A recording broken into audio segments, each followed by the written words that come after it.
ഓ നല്ലൊരു പെർഫ്യൂമാണത്, നല്ലൊരു പെർഫ്യൂമാണ്. ഞാൻ നിങ്ങൾക്കിതൊന്ന് മണപ്പിച്ച് തരട്ടെ എന്ന് പറയുന്നത്. ഖുശ്ബു ലഗാ, ഖുശ്ബു ലഗാ ദിയേ, ഖുശ്ബു എന്നാണ് പറയുക. ഈ ബഹുത് ബഡെ ഖുശ്ബു ഹേ, നല്ല പെർഫ്യൂം, നല്ല അത്തർ എന്ന് പറയും നമ്മൾ അറബിയിലൊക്കെ. അത്തർ നമ്മൾ മലബാറിലൊക്കെ പറയുന്നൊരു വാക്ക് അത്തർ. ഖുശ്ബു ലഗാ ദോ നാ, ബഹുത് അച്ഛാ ഖുശ്ബു ഹേ. ഈ ക്യാ ഖുശ്ബു ഹോ രേ യഹാൻ സേ, ഖുശ്ബു ഹോ രേ, ഇവിടെ നല്ലൊരു വാസന ഉണ്ടല്ലോ, ബഹുത് ബഡെ ഖുശ്ബു ഹേ എന്ന് പറയാം. ഇനി അതിൻ്റെ ഓപ്പോസിറ്റ് വേർഡാണ് ഇവിടെ ഒരു ഈ ക്യാ ഹെ, ഗന്ധ ഹോ രയാ. ഗന്ധ സംസാര ഭാഷയിൽ പറയുന്ന ഗന്ധ. ക്യാ ഗന്ധ ഹോ രേ ഇധർ, ഗന്ധ എന്ന് പറയും. ഗന്ധ എന്ന് പറഞ്ഞാൽ നമ്മൾ പറയാം ബാഡ് സ്മെല്ല് എന്ന് പറയാം. ബാഡ് സ്മെല്ല് ഹോ രേ യഹാ, ഈ ക്യാ ഹെ യഹാ തോടാ ബാഡ് സ്മെല്ല് ഹോ രേ, ചീത്ത വാസന വന്നുകൊണ്ടിരിക്കുന്നു. ആര് ബാഡ് സ്മെല്ല്, ആര് വരുന്നു എന്ന് പറയാൻ ഒരു പത്താനെ ബാഹർ ഹവാ ഹെ, ഹവാസെ ബാഡ് സ്മെല്ല് ആര്, ഈ കാറ്റിലൂടെ നമുക്ക് ഒരു മോശം വാസന വന്നുകൊണ്ടിരിക്കുകയാണ് എന്ന് പറയാം. ഓക്കെ, അപ്പോൾ അതുകൊണ്ട് ഖുശ്ബു ലഗാദോ, ഖുശ്ബു ലഗാദോ, നല്ല വാസനയൊക്കെ മണപ്പിക്ക്, സ്പ്രേ അടിക്കുക എന്ന് പറയുമല്ലോ. അപ്പോൾ ഖുശ്ബു എന്ന് പറയുന്നാൽ എന്താണ്, സ്പ്രേ അല്ലെങ്കിൽ നല്ല വാസനയുള്ളതാണ്.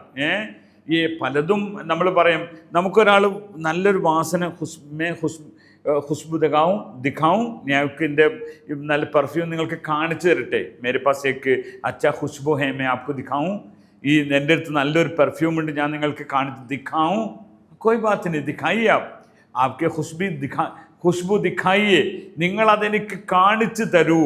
അത് കാണിച്ചു തരുക എന്നാണ് ദിഖാന എന്ന് പറയാം.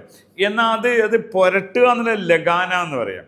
ലഗാവോ, ये खुशबू लगाओ यहाँ, ये आप जहाँ जाते हैं अच्छा कपड़ा पहनना है, खुशबू लगाना है.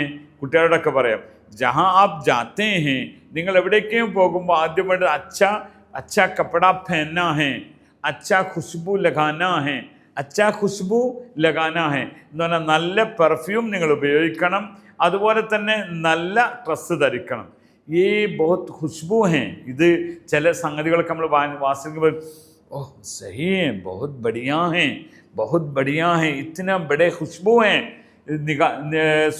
इतना बड़े खुशबू मुझे महसूस हो रहे, इतना बड़े खुशबू मुझे महसूस हो रहे, ഇത്രയും നല്ലൊരു പെർഫ്യൂമാണ് എനിക്കിതിനെ എന്താക്കുന്നത്, ഇതിനെ ഫീൽ ചെയ്യുന്നത്. ഓക്കെ, അപ്പോൾ ഖുശ്ബു, ഗന്ധ, ഇത് രണ്ടും നമ്മൾ, ഗന്ധ എന്ന് പറയുന്നത് ദുർഗന്ധത്തിന് അവർ പറയുന്ന വാക്കാണ്. ഇതൊക്കെ നമ്മൾ പഠിച്ചു. ഇങ്ങനെ ഹിന്ദിക്കാർ സംസാര ഭാഷയിൽ ഉപയോഗിക്കുന്ന വാക്കുകളെ നിങ്ങൾക്ക് പഠിക്കുവാൻ ഹിന്ദിയിൽ നിങ്ങൾ ഫോളോ ചെയ്യുക. आपका धन्यवाद, बहुत शुक्रिया.